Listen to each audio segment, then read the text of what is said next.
जय राम प्रिय राम जय राम जय जय राम जय जय राम जय जय राम जय जय राम जय जय राम प्रेम से नगर की सब माया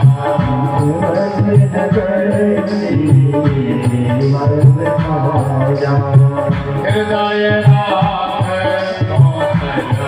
पुर राजा हृदय नाथ पुर राजा करल सुधारी नहीं मिटाई करल सुधारी नहीं मिटाई गोपन सिंधु अनंत से चलाई गोपद सिंधु अनंत से चलाई जय जय राम जय जय राम जय जय राम जय जय राम श्री राम जय राम जय जय राम श्री राम जय राम जय जय राम जय जय राम जय जय राम जय जय राम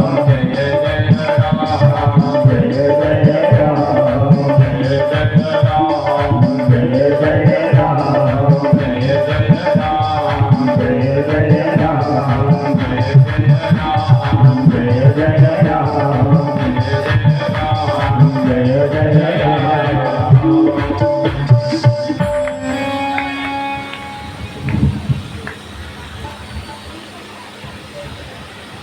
श्री रामचरितमानस महापुराण की जय हो श्री सीतानाथ भगवान की जय हो श्री गौरी शंकरनाथ की जय हो ब्रह्मदेव बाबा की जय हो स्वामी श्यावरजू महाराज की जय हो नर्मदा मैया की जय हो नंदिनी मैया की जय हो हरि की जय हो आप सबके माता पिता की जय हो आप सबके परिवार की जय हो आप सबके पितरों की जय हो नमः पार्वती पते हर हर महादेव जय जय श्री राधे श्याम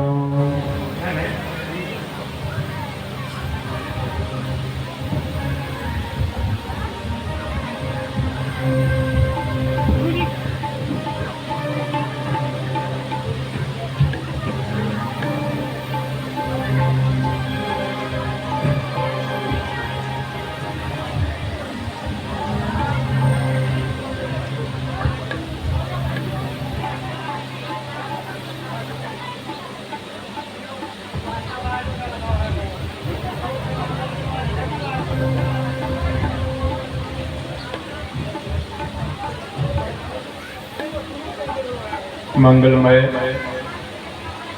पावन कारुणिक करुणा वरुणालय भक्तवांछा भक्त कल्पतरु दया के सागर श्री लोकलोचन सावरे सरकार कैलाश के पावन शिखर पर विराजमान महामृत्युंजय महाकाल शशि शेखर प्रदानी भगवान भोलेनाथ उन्हीं के वामांग कैलाश के ही शिखर पर विराजमान जगदनी बारामबादी शक्ति मैया पार्वती अनंत अनंत बलवंत परम तपोनिष्ठ परम वितराग पावन परमहंस श्री हेमंतलाल जी महाराज की मंगलमयी श्रद्धामयी भावभीनी उपस्थिति में विराजमान कली कलम शरण करने वाली भवलोक विनाशिनी दिव्य पुण्य पुंज को प्रदान करने वाली संतों का साधन भक्तों का आराधन दंपतियों की साधना कलयुग में जिनका स्वरूप साक्षात कल्प वृक्ष है शिव मंगलमयी भगवान की वामांगमयी मूर्ति जिनका दर्शन हम कली काल में श्री मानस के रूप में कर रहे हैं ऐसे आराधना का साधन बनाने वाली भगवान के ये चरित्र के गहरे सागर में सराबोर ये मानस भगवान की मंगलमयी कथा के पंचम दिवस के महापर्व पर श्री रघुनाथ जी के चारों चरणार बिंदु में विराजमान मानपुर टेकरी भगवान भोलेनाथ के चारों चरणारविंद में विराजमान श्री हनुमान जी महाराज के चरणों में विराजमान होकर के भगवान की मंगलमयी कथा का आराधन चिंतन करने पधारे समस्त श्रोता भक्तवृंद, ज्येष्ठ श्रेष्ठ वरिष्ठ सभी सम्माननीय क्षेत्रीय जन, आदरणीय जन, ममतामयी मातृशक्ति, प्यारे प्यारे से सभी बाल गोपाल, यत्र तत्र दूर दराज ग्रामीण अंचलों से चल करके भगवान की महती कृपा का प्रसाद भगवत कथामृत के रूप में पा रहे समस्त भक्तवृंद, जिनके तत्वाधान में तपस्या के आधार पर भगवान के चारों चरणों में प्रीति का फल, जिनके सत्कर्म से ये आराधन हमें सहज ही प्राप्त हो रहा है, जबकि सहज है नहीं। ऐसे सम्मानीय धर्म मूर्ति पंडा जी श्री रूप सिंह जी और उनका कंधी से कंधा मिला करके भगवान की मंगलमयी कथा की शोभा बन करके इस परिसर में अपने दाम्पत्य की शोभा बढ़ा रहे सभी हमारे पावन यज्ञ के यजमान, उनकी गृह स्वामी, उनके रिश्तेदार, उनके नातेदार, सभी उनके आत्मीयजन, सभी हमारे याज्ञिक ब्राह्मण चरण, मंचस्थ विराजमान सभी ब्राह्मण चरण और सभा में विराजे सभी ब्राह्मण चरण, सभी के श्री चरणों में करोड़ों बार दंडवत में मनो प्रणिपात करता हूँ।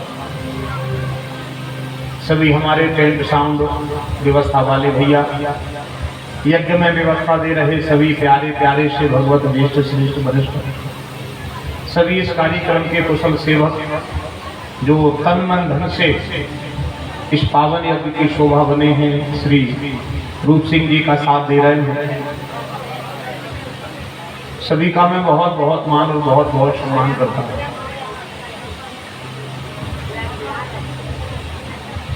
बड़े प्रेम और बड़े भाव के साथ आइए, पुनः भगवान की कृपा का अनुभव हम कर रहे हैं। ठाकुर जी की महती कृपा हो रही है और आज फिर उन्होंने अपने चारों चरणों में हमें बैठा लिया। आज कथा का 5वां दिन है। 5वें दिन का मतलब होता है सच्चिदानंद से पहले परमानंद। परमानंद कहते किसे हैं? आज कथा वो है। 7 दिन में जो कथा होती है वो पहला दिन होता है परिचय, दूसरा दिन होता है विश्वास, तीसरा दिन होता है आनंद, चौथा दिन होता है ब्रह्मानंद, 5वां दिन होता है परमानंद, 6वां दिन होता है सच्चिदानंद, 7वां दिन होता है मोक्ष। इस 7 दिन की कथा के नाम हैं। आज स्थिति है परमानंद की। परमानंद का मतलब है परमानंद पूर्व मन राजा, कहा बुलाए बजा बहु बाजा। हमसे किसी ने कहा कि भगवान मानपुर टेकरी पे आए हैं, अब हमने देखे नहीं जो आए ब्रह्मानंद। कान में भगवान का आना सुन लिया तो ब्रह्मानंद समाना दशरथ पुत्र जन्म सुनी काना। कान में भगवान की चर्चा सुनी है, ये ब्रह्मानंद है। तो जिनकी चर्चा सुनी है अचानक उनके सामने आ जाएं, हम उनको जाने बिल्कुल न जाने, पहचाने बिल्कुल न पहचाने, अकेले वो सामने भरा जाए तो परमानंद पूर्व मन राजा जीवन के जन्म जन्मांतर की तपस्या परिपूर्ण हो जाती है। सन्मुख हो ये जीव मुहि जब ही सामने भर को आ जाए तो फिर जीवन की हर एक जिज्ञासा उन्हीं से शुरू और उन्हीं पर खत्म। ये परमानंद होता है। कल जो कथा का भाव रहेगा वो रहेगा सच्चिदानंद। सच्चिदानंद मतलब भगवान से एक संबंध होना हमारा। कल आप सब जब कथा में आओगे तो हम सच्चिदानंद से भगवान की कथा को प्रारंभ करेंगे। आज हम परमानंद से कर रहे हैं। परमानंद कहाँ से प्रारंभ कर दे? तो बाबा तुलसी कह रहे थे आइए अब आज आप सबकी मानस से सेवा हो जाए, क्योंकि 4 दिन तो हमें भूमिका जमाने में, इधर उधर से आपको मन को रिझाने में समय हमारा इधर उधर खर्च हो गया है। अब हम सीधा आपको अब केवल मानस की प्यारी चर्चा से जोड़ रहे हैं, बस ध्यान एकाग्र करके बैठना। आज हमें ऐसे नगर में चलना है जैसे नगर में जाने के लिए भगवान भी तरसते हैं। और अपन सेज में पहुंच गए आज। जहां जाने के लिए भगवान भी तरसते हैं, ऐसे नगर में हम आपको बुलवा के चल रहे हैं। नगर कौन सा है? पुर नर नार श्रवग सुचि संता, धर्मशील ज्ञानी गुण बनता। पूरी अयोध्या और पूरी लंका एक तरफ है तो जनकपुर एक तरफ। पूरी अयोध्या राम को चाहने वाली नहीं है और पूरी लंका राम को विरोध करने वाली नहीं है। पर जनकपुर कैसा है? जनकपुर है माताओं की और पुरुष वर्ग की तो कहे कौन। वहां के तो बाल गोपाल भी संतान है। जन्मते ही माँ के गर्भ से जीव आता है। जनकपुर की भूमि रज को अगर स्पर्श कर जाता है तो बाबा तुलसी कह रहे पुर नर नार श्रवग सुचि संता, धर्मशील ज्ञानी गुण बनता। वहां के तो बेटी बेटा का संतान है। और हम आपको बता दें, 4 संताओं का उल्लेख कर रहे बाबा तुलसी। 3 तो हम बता रहे हैं, तो तुम्हारे बता दो। 4 संता का उल्लेख किया बाबा तुलसी ने। पहला कहा? बोले आगम मोय भाव भरोस हनुमंता, बिन हरि कृपा मिले नहीं संता। एक। दूसरा, नारद देखो बकल जयंता, हृदय लाग कोमल चित संता। पुर नर नार सर्वग सुचि संता, धर्मशील ज्ञानी गुण बनता। जनकपुर। चौथा संता कौन है बताओ? 3 तो जी हो गए, एक नारद, एक हनुमान जी और एक जनकपुर में रहने वाले। तो फिर चौथा कौन है? चौथा वो है जो रूप सिंह जी के साथ में, पंडा जी के साथ में, मानपुर टेकरी में श्री रामचरित मानस के पंडाल में बैठा है। हरि अनंत हरि कथा अनंता, कहीं सुना ही बहु विधि सब संता। जितने तुम सब बैठे हो, तुम भी अगर जनकपुर अगर हम कहते हैं या मानपुर टेकरी नहीं है, अब जितने घंटे ये सभा चलेगी ये सब जनकपुर वाले बैठे हैं। इनमें सब जनकपुर के पुरुष हैं, इनमें जनकपुर की माताएं हैं और ये सब जनकपुर बना है क्योंकि पुर नर नार सर्वग सुचि संता तो जनकपुर में है। और कहां सुना ही बहु विधि सब संता। जितने लोग आप कथा में बैठे हो आप सब भी संता हो। ना कोई स्त्री है और ना कोई पुरुष है, सब संता बैठे हैं। जितने पंडाल से बाहर हैं वो गृहस्थी हैं, वो संसारी हैं। जो इधर उधर घूम रहे हैं वो गृहस्थी संसारी है। पर जो कथा में बैठकर जो पुराण की तरफ देख रहा है वो संता है। परम अनुग्रह की कृपा कर दी भगवान ने और काम क्रोध लोभ मोह मत्सर दंभ अभिमान आपका सब भगवान ने छीन कर लिया और संता नहीं परमहंस बना करके तुम्हें अपने शरण में पुराण के समक्ष भगवान ने आपको बिठा दिया। अब देखिए अयोध्या के नजारे क्या हैं, क्या है अयोध्या के नजारे। तो देख करके हमें ऐसा लगता है कि हम भी भगवान से कहें कि प्रभु बस एक बार क्या ले चले अपनी नागरिया, ले चले अपनी नागरिया, अवध बिहारी सांवरिया।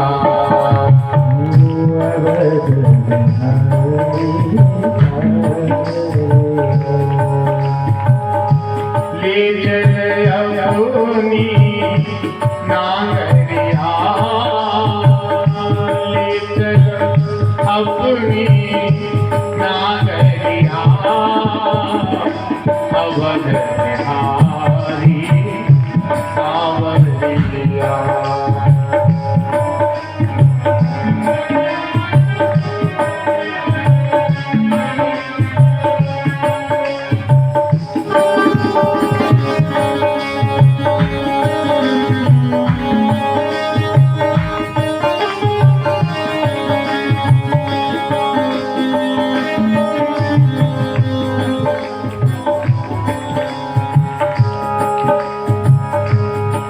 सरजू के तीर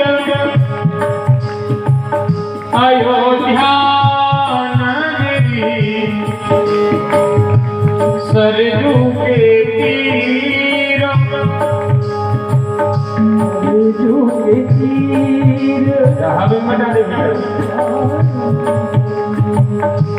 सरजू के तीर अयोध्या नगरी, सरजू के तीर अयोध्या नगरी, संत भरे जहाँ कांवरिया,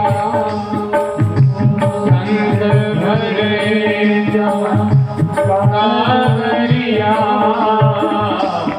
अवध बिहारी सावरिया, अवध बिहारी सावरिया, कनक भवन सिया रघुवर जाति, कनक भवन सिया रघुवर जाति, देख भयो मन बावरिया, देख भयो मन बावरिया, अवध बिहारी सावरिया, अवध बिहारी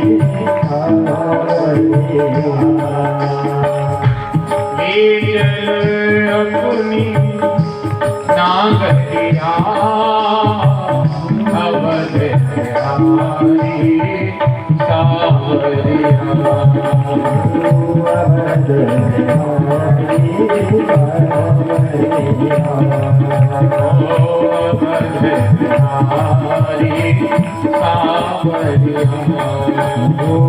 अवध बिहारी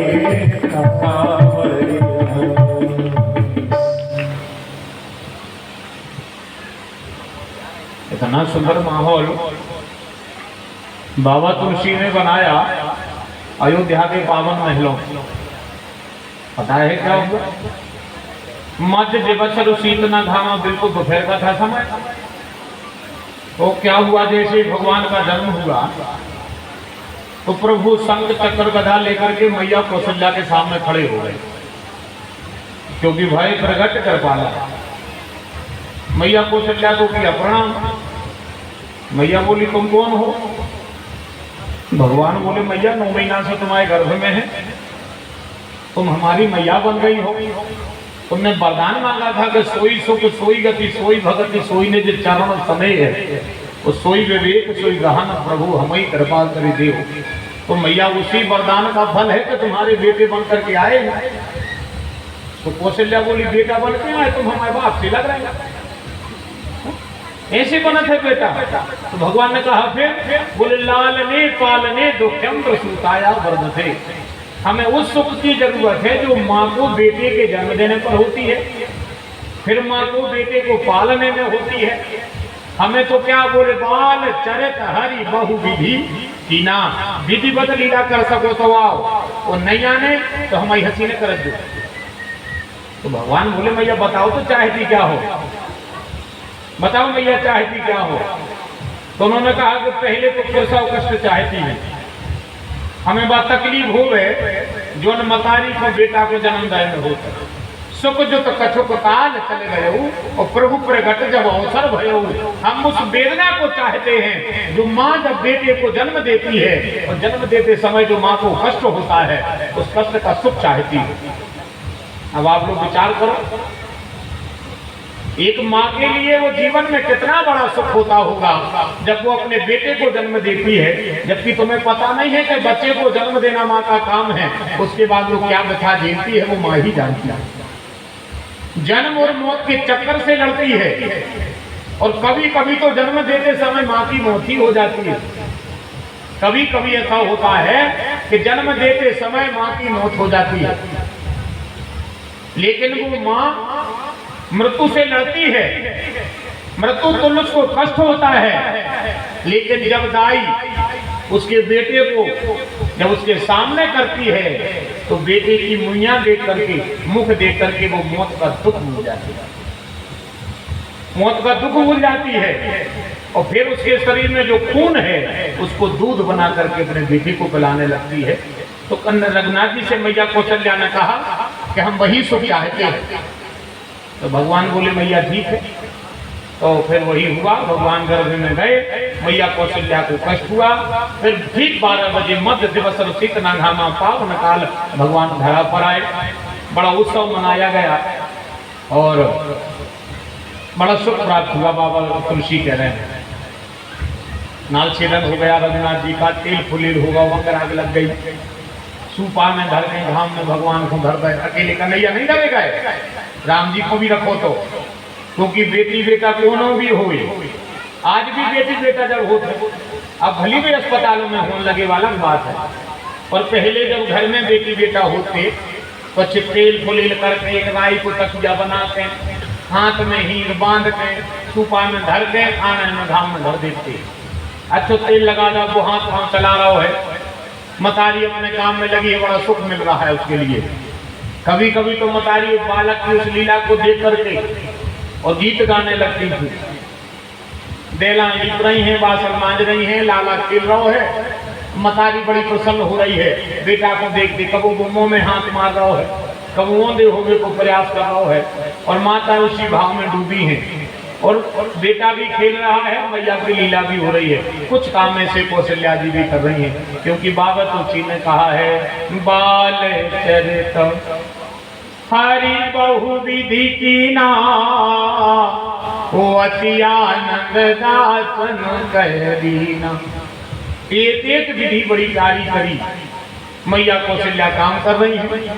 प्यारे रघुनाथ जी कन्नक से हैं बिल्कुल इतने से, कितो समो इतने से बिल्कुल ऊंट, कोरी भिंडी घाई बिल्कुल न करिए, ऐसी पकी ककड़ी घाई पाँव, हाँ बिल्कुल आए में जाकर को चिमरी बिरोबर पे वो तन्नक सी चिमरी आओ, इतो सो पेट हुई में तन्नक सी टुंडी, इतनी सी टुंडी भगवान की कपोल, ऐसे क्या आप बताएं।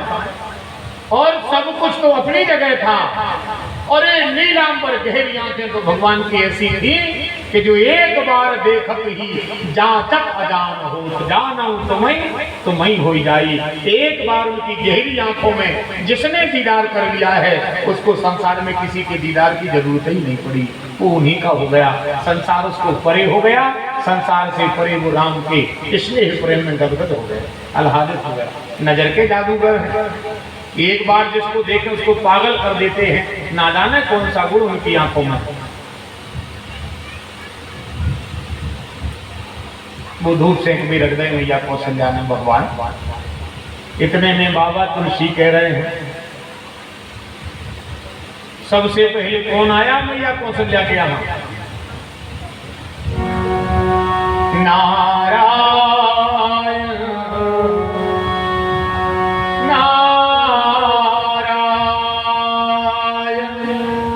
भजन नारायण नारायण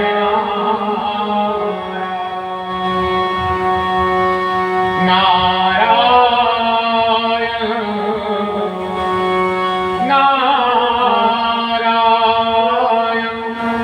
भजन नारायण नारायण नारायण। सबसे पहले नारद जी आए। अब देखना भाव, आप सब जितने योग्य श्रेष्ठ वरिष्ठ रामायण के प्रेमी बैठे हो, आपको भाव में आनंद आ जाएगा। सबसे पहले नारद जी आए, अयोध्या के महल पे से निकले। नारद जी की परिणय से हो न जा, आकाश मार्ग से जा रहे थे, और जो मैया कौशल्या को महल देखो अपनी भाषा में धार, तो मैया कौशल्या को आंगन नारद जी को आकाश मार्ग से क्षीर सागर दिखा रहा है, वैकुंठ दिख रहा है। नारद जी ने विचार किया कि साधारण सा मृत्युलोक है, साधारण से रहने वाले जीव हैं, साधारण सी लीला करने वाले हैं, और ये भाई कौन सी धर्मधर्मी का आंगन है, किस भक्त का आंगन है जिसके आंगन की शोभा भगवान के वैकुंठ से बन रही है, जिसका आंगन क्षीर सागर लग रहा है। तो नारद जी आंगन से उतर गए, कोई आंगन नहीं। अब देखियो कौशल्या होते हती भगवान धरे थे, चाहे अपन सूपा में मान ले भैया, चाहे भैया छबला बुज्जा में मान ले, और चाहे भैया अपन पालना में मान ले, आपको जो अच्छा लगे। हम तो केवल श्रृंगार कर रहे हैं, कभी ना हो जो चतुर कहाऊं और मति अनुरूप राम गुण गाऊं। आपको भगवान की लीला समझ में आ जाए तो युक्ति का प्रयास कर रहे हैं, ताकि जब तक लीला जीवन से नहीं जुड़ेगी तो हमें कैसे पता होगा कि कभी राम भी मेरी बेटी बनेंगे। तो जिंदगी भर दशरथ के बने रहे, और जिंदगी भर को वे दशरथ के बने रहे। तो बाबा तुलसी को कह रहे थे, करही आहार साक फल कंदा सुमिर ब्रह्म सच्चिदानंद। अगर दोनों पति पत्नी सच्चिदानंद जग पावन का अगर नित आराधना करना चालू कर दें, तो हम ये तो नहीं कह रहे कि कल, हम ये नहीं कह रहे कि परसों, और हम ये भी नहीं कहते कि बरसों, पर ये कह सकते हैं कि कल्पांतर में एक बार समय आएगा, रघुनाथ जी तुमसे भी मैया कहेंगे और रघुनाथ जी तुमसे भी बाबा कहेंगे। इसमें कहीं कोई संदेह नहीं है। देर लग सकती है, खुदा मंजूर करता है, सदा जब दिल से होती है। ये बात मुश्किल की है, जरा मुश्किल से होती है, पर होती जरूर है। देर है, अंधेर नहीं है। तो हो सकता है कभी तुमसे मैया कह दें, हो सकता है कभी तुमसे बाबा कह दें, पर कहेंगे नहीं।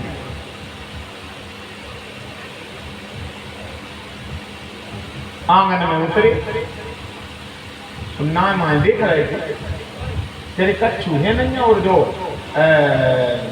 घर बिल्कुल वैकुंठ जैसा लग रहा है। तो देखा देखा वो बोझ दिखा जहां भगवान सो रहे थे, ये वो बोझ दिखाए बिल्कुल बांस की नांग में, जैसे बांस की नांगे की लगी हुई कुंडी, और भगवानों के बीच में सो रहे हो। नारद जी बोले, यार हाथ बांस की पंच, और ये बिल्कुल सर्प जैसी दिख रही है। तो नारद जी लगा पहुंच गए, लगा गए और जैसे ढूंढे, शुरू में राम जी खेल रहे थे। तो नारद जी ने तना गौर से ढूंढो। अच्छा, नारद जी चीन भी गए। अब भगवान ने नारद को नहीं देखे, जाना तो भी अंतर्यामी है, सबका लीला हो रही। अब इन भगवान ने नहीं देखे नारद जी ने ढूंढ के भगवान देख ले।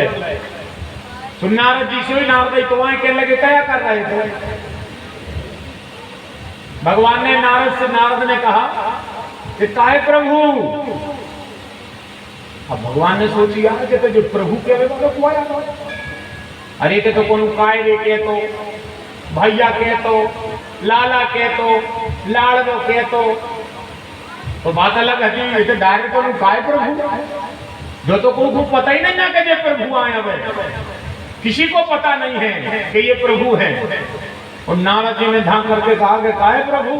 अच्छा भगवान तो जो को आया प्रभु प्रभु कर भगवान ने आंखें खोली। सो नारद, भगवान कह लगे, कारे नारद तुम? नारद जी कह लगे, प्रभु वो तो सब ठीक है, हमको है तो ठीक है, हमारा तो काम ही है विचरण करना देवलोक मृत्युलोक में, तुम तो क्या कर रहे? हम भगवान कहने लगे, अब देखना भाव देखियो, आप सब अकेली कथा में नहीं डूबियो, भाव में भी डूबियो। अब भगवान कहने लगे, क्या बताएं यार नारद तुम्हें, इतना तेरे मूड पर आ रहा हो कि हम क्या बताओ।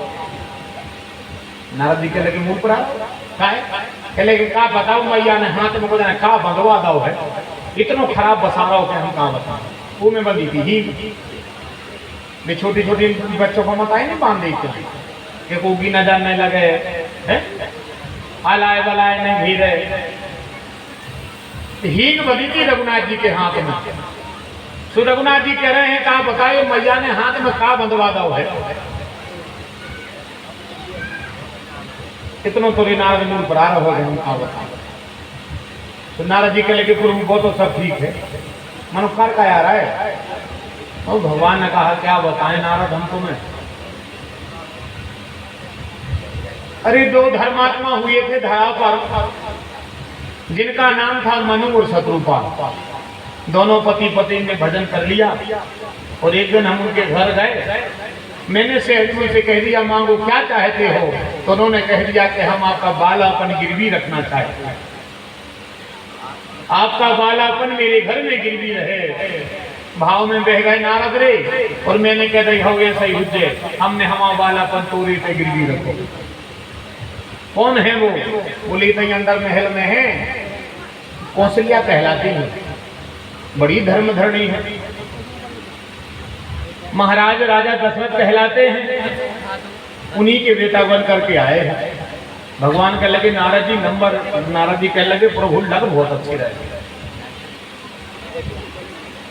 लग बड़ी अच्छी रहे हो। भगवान कह लगे अब तुम एक काम करो, अब तुम इतने समझाओ। नारद जी कह लगे प्रभु तुम हमें भगा रहे। भगवान कह लगे नारद रे जो बेकुंठनो जो मैया कौन से लिया कुआंगा ने आए, अगर को पहरी ने देख लो तो वो रगड़ के भगे है। एक पता कहाँ को बाबा आया पड़ो मोड़ा के लगा ठाड़ो। अरे हाँ अब मृत्यु लोग को कहा इस नारद में सुल्तान है निकलो। नारद जी कह लगे प्रभु तन्नक न चलाए। भगवान कह लगे काहे? कह लगे प्रभु तन्नक न चलन दे। भगवान कह लगे फिर नचर जो आज तुम काय को जान खा रहे हो। नारद जी कह लगे प्रभु अभी सुमो का बेर बेर थोड़ी में दो काय प्रभु कला दे। आओ भगवान के लगे आते जाते बने रहो मनो अबे जावे कैसे मैया आवे वारी है। हाय प्रभु जो